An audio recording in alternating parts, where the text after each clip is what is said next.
Okay, so let's get started here. Hey, this is Phil McNally with Art Speak, and we're here today interviewing guests. And this is an artist to artist conversation. And what artist to artist is, as I've said before, is just one artist talking to another artist about art. And that's kind of what sums it up.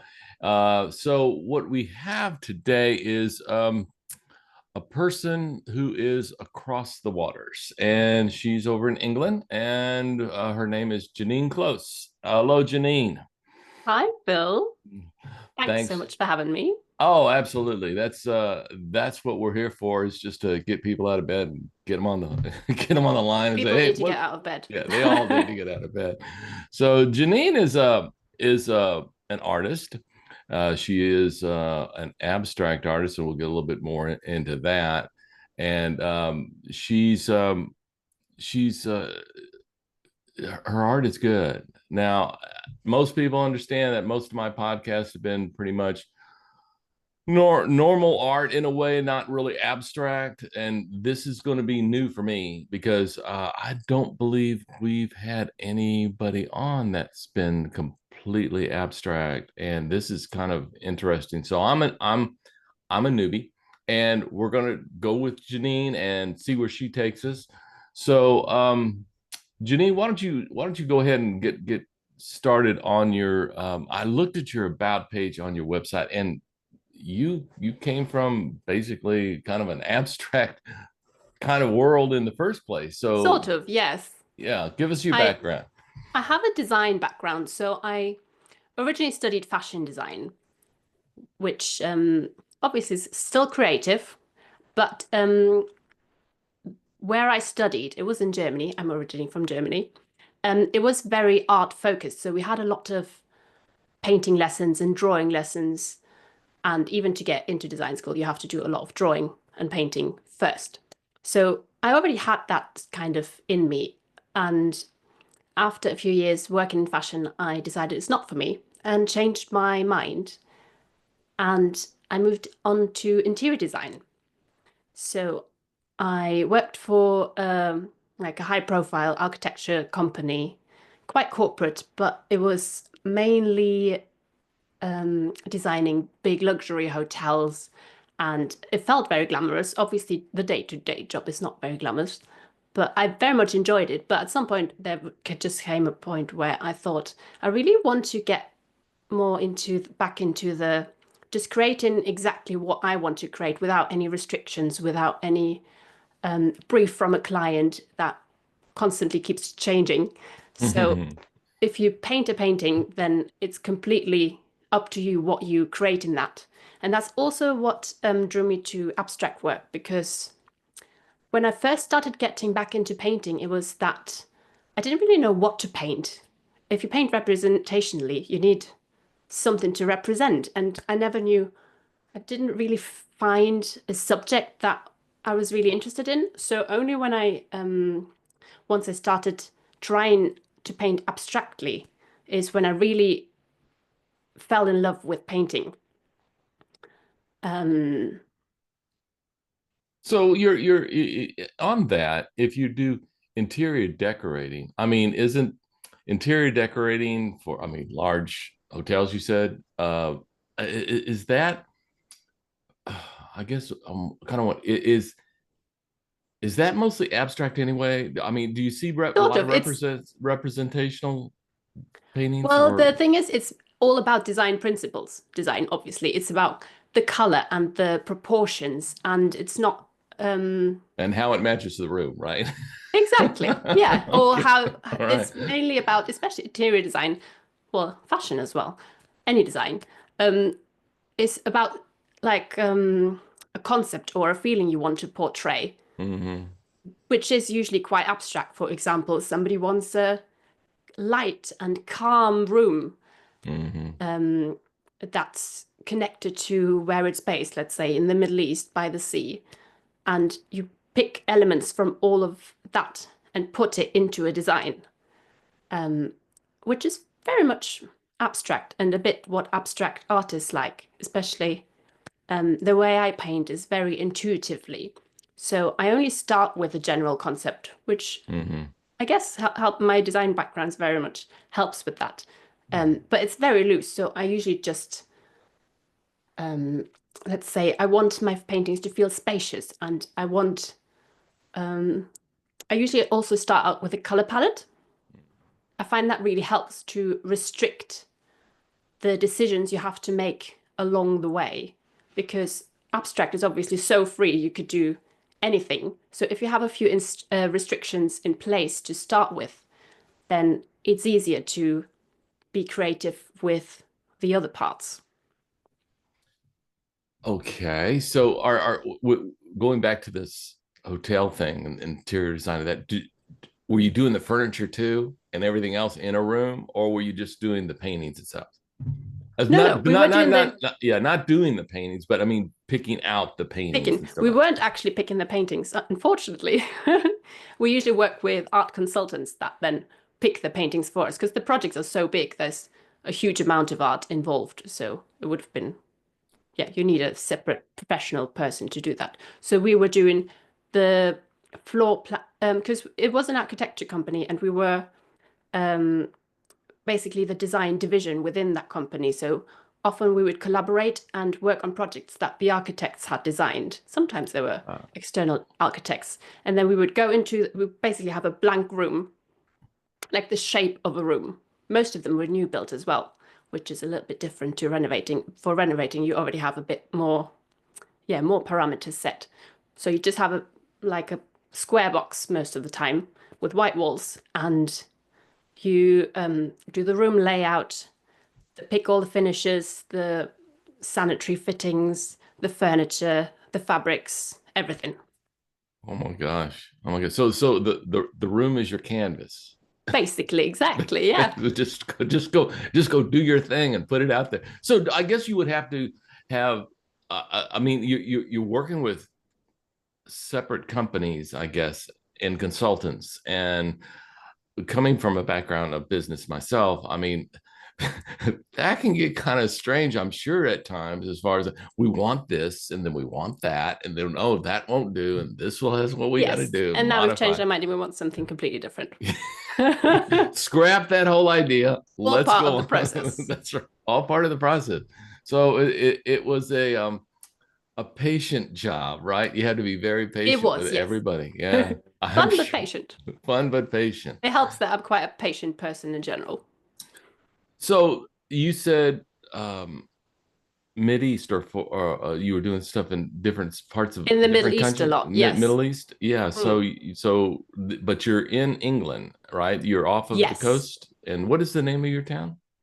Well, I'm based in Folkestone, which is by the coast. It's very close to France, actually. So we pop over on the ferry to France a lot, which is one of the benefits of being here. I used to live in London. I only moved here a year ago, but lived in London for over 10 years. So Oh that my was gosh. much busier and very exciting, but a little bit hectic. I bet. Yeah, big town. I Yeah. mean, so this is interesting because I'm in Dallas, Texas. So it's like Yeah. you ferried to France. Yeah. And how It's long does that it's take? oh, it takes the ferry takes an hour and a half, but you can also use the I don't know if you know, there's also a train where you drive onto the train with your car, very bizarre, and then the train goes underground under the ocean and comes out on the other side, and that takes half an hour. Oh my gosh. Speed train. It's quite Okay. incredible. Jeez. I mean, it takes me 8 hours just to drive to the other part of my state. So it's like, it's like Yeah, I nuts and just can't nuts. imagine those vast distances in America. It's yeah, in Europe Yeah. everything's very close and Very close. God, mm, let's go here. Let's go there. Let's go there. Let's go. That's interesting. I might enjoy something like that. I yeah, don't you know. should pop over sometime. Yeah, because I'm originally from Germany, so we my family's still there, and we drive basically through France and then to Germany, and that takes about 8 hours. Wow, We do that's it over incredible. the course of a few days, but it's doable. Jeez. Yeah. Okay. So it'd be like living here. I mean, it's Yeah. 8 hours is normally a good day's drive for getting to at least another state. So Yes. I mean, For it's you, like that's nothing. yeah. For me, it'd probably be nothing. Yeah, let's go back to the uh part of abstract. As I said at the beginning that I'm a newbie, and it's like I don't quite understand abstract. So I said, okay, well, here's what I'm going to do since I'm also somewhat tech. And I said I'm going to go look it up. And I went out and looked it up, and it says, okay, here's the definition. Abstract art refers to works which do not represent reality in realistic visual forms. Instead, abstract composition use lines, shapes, gestural strokes, colors, or symbols to represent ideas. That is nowhere kind of where I'm at, because it's like if I see a painting, or if I do a painting, started painting out, Hmm. I think all my paintings start out as abstracts because it's just a bunch of mess on there just to get started. And you say, I have no Yeah. idea what that is, but I think I want to get to this point because I'm usually representing a landscape or a portrait or something like that. Hmm. So from an abstract artist, and we'll get into a little bit of your art. From an abstract artist, I like something in your about page that you said about how you get inspired. And you said your work is mostly inspired by mental states of calm and chaos. Yeah. And I thought that was like, oh, that's rich. I mean, that's like, oh my gosh, calm and chaos. That sounds like my normal day. I mean, it's like, just like, whoa.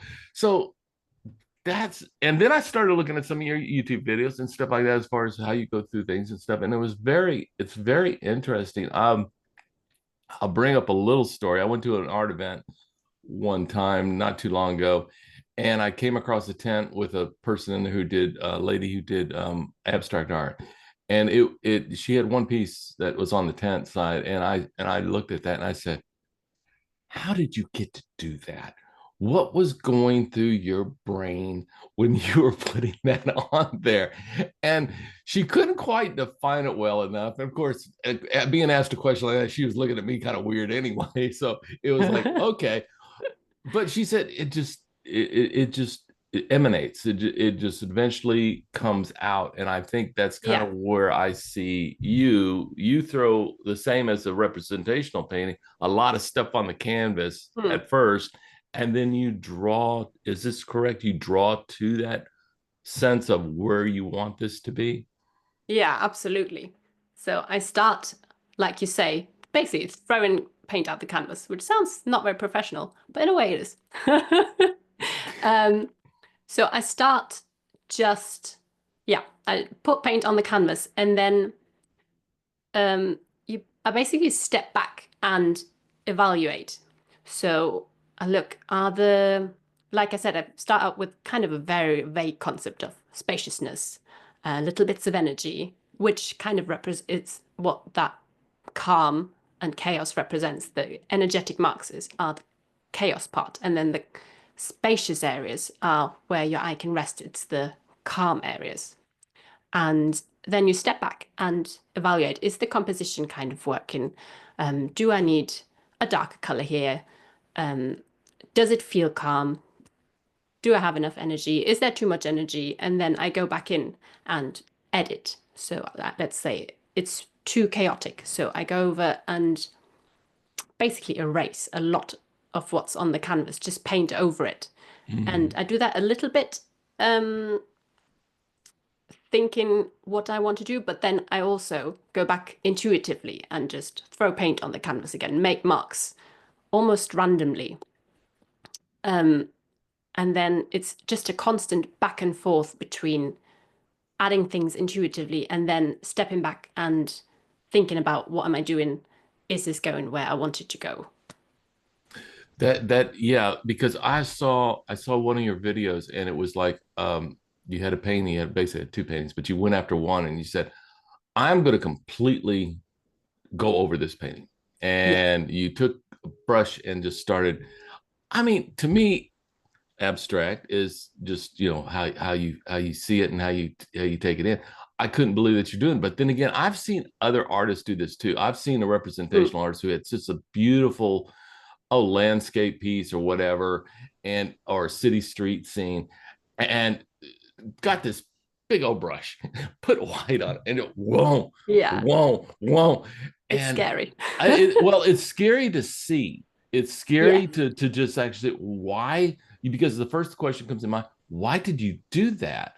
But I waited to the end of these videos, yours and this other person's, and it's like, oh my God, look what they brought out. I Mm, would I would have never, I would have never realized that's what could come out of something like, let's splash this on top of this, you yeah. know. It's like, but I've seen you do it on several of them, and it's like, okay, you are, color apparently is a highlight with you as far as bringing out the calm or the chaos, Mm, and the uh saturation or whatever, the tone, is that also, I mean, the brush stroke itself I know means a lot and where it's placed. But I see abstract artists, here's my definition of an abstract artist from a representational side. You take a brush and you got some color on, and you put it on part of the canvas, and it's like what you've already said, you don't know where this is going to go, yeah. you're thinking randomly, and you're Yes. throwing it on, and then you just keep on going until something emerges, because that's what I want to know, because you said something about that's kind of how you started, but don't you already have an idea of what you want before you even put a stroke of color to it?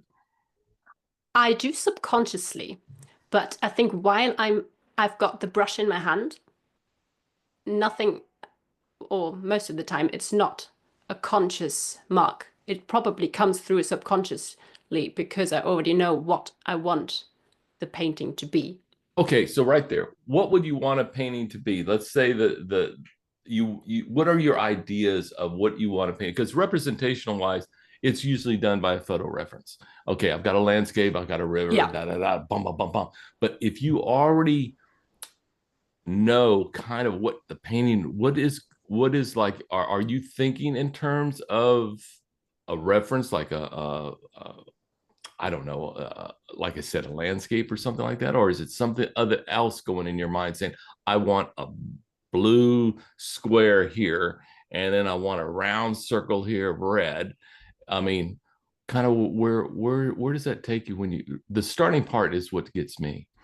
So the main bits I have in my head is I want to, I want spaciousness and I want that contrasted with energy. And then there's a lot of other contrasts that also I do like contrast.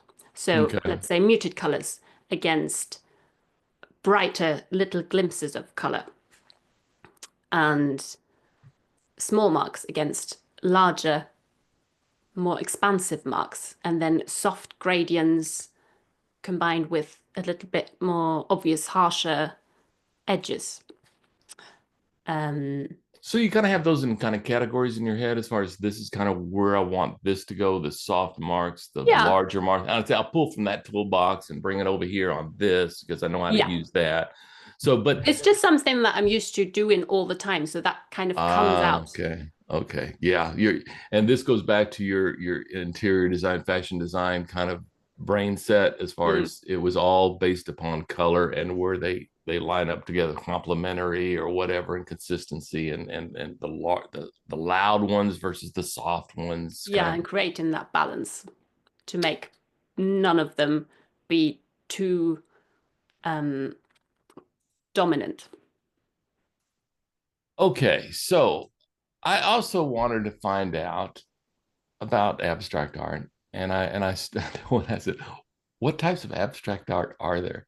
So I went out again on the net, and I came up with, oh God, we got abstract expressionism, color field painting, lyrical abstraction, hard edge painting, expressionism, op art, geometric abstraction, action painting. We've got cubism, fauvism, Dada, surrealism. We got minimalism. We got all of it. So there are types of abstracts. Hmm. Um, which one do you? What category do you fall into? I'm not Or sure do if I follow a specific one. I think I can probably mostly relate to the abstract expressionists because it's the expression from the inside out. Mhm. And yeah, yeah. But I noticed you said something about contrast. You really focus on your contrast, Mm. and that is noticeable, and you have good contrast. So I guess I would say, how long have you been doing the painting? I mean, how many years? So I got back into painting about 4 years, 4 or 5 years ago. That was when I discovered abstract painting for me and then really went all in. What kind of painting were you doing before, if any? I was, well, obviously, while I was designing, I was just doing technical drawings or fashion illustrations right at the beginning. And then I kept on, I did a lot of watercolor, Mm, but I was just dabbling with different subjects and couldn't really find anything that I liked, basically portraits or just copying photos that I saw online with fruit or something, but nothing really excited me. yeah, but I noticed watercolors, um, they can fall really close to abstraction, can't they? I mean, really how you use Yeah. them. Yeah, I think especially because watercolor as a medium is so kind of unpredictable, which is what I Mhm. like about it. So even if you're very skilled, you can make something look very um photorealistic almost with watercolor. But the nice thing about watercolor is not doing that because something like oil or even acrylics is probably more suitable for that. Correct. And it just invites those happy accidents. And even though I don't paint with watercolor anymore, I still try and um, approach it a little bit like watercolor. I like the wet in wet effect, where then you don't really know where the paint is going to bleed, and just the soft washiness of watercolor. I really like, and still try and bring that in somehow. So you said something about being a layer painter. So is that also true that you work not so much wet on wet as necessarily? Your transparency and overlay is more of a product of what you like to do. Yeah, well, the layers, they really help with the intuitive painting because then I can always paint over bits that I don't like, which is also why I initially moved from away from watercolor and more into acrylics because you can layer them. Watercolors, Hmm. once you layer them Hmm. a few times, then it gets all mixed up. Right. And initially, I even used acrylics like watercolors. So I painted on paper and with very diluted acrylic paint. So it looks like watercolor, but you can layer it just like, yeah, acrylic. A bit like acrylic gouache, I guess. Yeah, because I do underpaintings on mine for subjects, and I love acrylic versus doing them on oil because Mm, acrylics you can to me I gesso out the mistakes. It's like an eraser, yeah, It's like, I don't like this, I don't like that, but the difference between us is always astounding me because I'm a control freak from a point of painting and probably too much because mm, I'm trying to control the scene itself. Where you, an abstract artist that I have talked to and seen, there isn't, I guess, a physical control of the scene from the point like a representational control. Like if I mm, got to do a barn, I do a barn, and if the barn's a little off, okay, I fix it here and fix it there. It's a barn. But from an abstract, a barn could be a circle, a triangle, a series of colors, series of brush yeah, strokes. I mean, and this is the problem I have being in control because the control is I'm trying to get to a goal, an end yeah, goal. And I already see the beginning of what I need to do to get to that end goal. mm, Where you have more of a is it, I'm going to say that, and you correct me if I'm wrong, a feel yeah, for what you want, absolutely. absolute feel. Yeah. So the end goal is basically a feeling of something, but often I don't really know what the feeling is. It kind of emerges during the process. So the closer I get to the end, the more I've with my the last series I did, for example, I thought they were going to be really muted, subdued colors, and I did them just as I'd moved down here to the coast. And during the process, more and more colors came in. It was a lot more colorful than my previous work, and also a lot of blues came in and earthy colors. And I think that's kind of the sea subconsciously again coming into my work without me doing it intentionally. Wow. That that's amazing. Is that you have something on your website called Embrace Turning Yeah, that's Tides? the one. Is that the Embrace one? turning tides. Let's bring that up, and I'm going to share my screen, and then we can talk about that a little bit, because that to me is quite exceptional as far as the continuity and the consistency of each one of those. They all kind of seem relevant to each other, is kind of what I Yeah. guess what I'm going to. So do you see this on the screen, or you? Yes, I can. Looks very So familiar. yeah, there we go. We've got these are the ones that I talking about, and they are all relatively, they to me they all kind of go together. Yeah, they're kind of cohesive.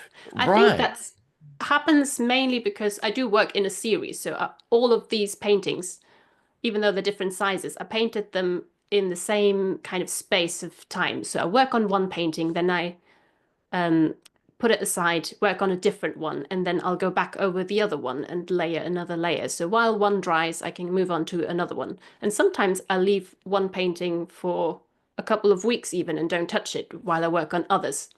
And because I have because I have color palette in mind already as I start, and I tend to use this similar marks, and yeah, because I work on them sort of simultaneously, that's why they all kind of then have the same elements on them. But I do Yeah. try and make them distinct from each other so that there's not two that look very similar. So your palette is pretty much what you use here, as keeping them within the same range Yeah, of what I you think what the you're color looking at. palette is the thing that helps the most. So when you start, let's say you start on all of these, and you say, well, you come up with I guess your color palette, correct? I mean, Yeah. does that happen to get into that color palette of saying, okay, this is my first one of a series that I'm going to do, and I want a certain color palette? And does it take time for you to define that palette as saying, I want a certain contrast of this ultramarine blue or whatever, and then this other, alizarin crimson, and say, okay, there's my palette? How long does it take to come up with that particular palette? Because you're going to use them on several or many Yeah. paintings in this case. All I do really is I pick a type of each primary. So a red, a yellow, and a blue, but that doesn't mean it has to be red or blue. For example, for yellow, in this one I used yellow oxide, which isn't really very yellow. It's very muted, but Mm-hmm. it acts as my yellow. And then I mix those three primaries. Sometimes I mix in a darker neutral color as well, like a what do I use in burnt umber. Burn umber, yeah, Yeah. And kind of then looks white, like. obviously. So I have three primaries, a dark color and a white. And then I just go and mix as many mixes as I feel like doing and see just basically little color swatches of different mixes. And then I pick the ones that speak to me. It's very much do I like it, do I not like it? And then I pick a few, it's kind of a palette of, let's say, maybe six colors. So I pick a few dark colors, a few medium value, and a few light colors. So I have a good range of values, which helps with the composition later on. Um, and then I mix those in those little, in the UK, we have those plastic takeaway containers. I often get comments from people watching in the US and like, what, where do I get those? And that's just what the takeaway comes in, and I reuse those. Um, and but I still will often, especially later on in the process, I will be a lot more precise with my color mixing. So I'll still use those same three primary colors that I used to make my original color palette with and the mixes, and then just mix from scratch with those. So they'll be a lot more, um, yeah, more particular to a specific color that I'm looking for. What gets me on this is the you have a style of brushstroke, definitely. I mean, it is quite nice. And I guess the difference between you and I as far as painting, I said before I use like a photo reference. Yeah, And here you use a painting reference because you have your palette and you have maybe one or two already done, and you say, okay, I just need to keep within those boundaries and keep yeah, moving, do another one, do another one, do another one, which is kind of similar but different. I mean, it is different. So anybody who's highly interested in abstract, who isn't in an abstract or wants to be an abstract, Jeannine Close, jclosestudio.com is where that's the you one. go. And we appreciate having you on, Jeannine. It's been a pleasure, and we'll be in touch and stay in touch. Thanks so much for having me. It was great fun. Great. Well, this is Phil McNally with Artists out of ArtSpeak, and glad to have everybody on board and be seeing you in the near future. Thanks a lot. Bye bye. Bye.